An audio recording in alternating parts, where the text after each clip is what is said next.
করে ছাত্র আন্দোলন বন্ধ করারও আহ্বান জানানো হচ্ছে। আন্দোলনকারী ছাত্ররা বলছেন, সরকার কোটা সংস্কার আন্দোলন সহিংসী সৃষ্টি হতে ভূমিকার উপর গুলি আর সংঘর্ষের বড় করে। বিবিসি প্রবাহ স্টুডিওতে আজ আছেন ঢাকা বিশ্ববিদ্যালয়ের অধ্যাপক রাশেদা রনু খান এবং কাজী মারুফুল ইসলাম। আপনাদের দুজনকে অনেক ধন্যবাদ বিবিসি প্রবাহে যোগ দেওয়ার জন্য। মারুফুল ইসলাম, আমি শুরুতে আপনার কাছে আসতে চাই।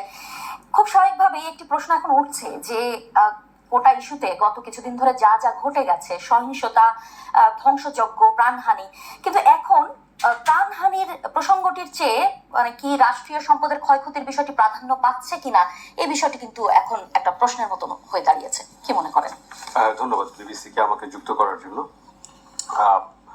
আপনি খুবই একটা জরুরি প্রশ্ন তুলেছেন, যে প্রশ্নটাই সাধারণত আমরা দেখছি না। সরকারি যে বয়ান এই মুহূর্তে প্রচার করা হচ্ছে, সেই বয়ানের মধ্যে এই মানুষ যে একটা গুরুত্বপূর্ণ, অর্থাৎ আমরা যে নাশকতার যে বিবরণ দেখছি সেটা ভয়ঙ্কর, এবং সেটা অবশ্যই এটা সমর্থন কোনোভাবেই কোনো সুস্থ মানুষ করতে পারে না, এটা যে পক্ষই করুক না কেন। কিন্তু প্রশ্নটা হচ্ছে যে এই যে অবকাঠামোর যে ক্ষতি হয়েছে, সেই অবকাঠামোগুলো আসলে কাদের জন্য করা, অবকাঠামোগুলো ব্যবহার করবে কি? আজকে মেট্রো রেল, এই টেলিভিশন, এই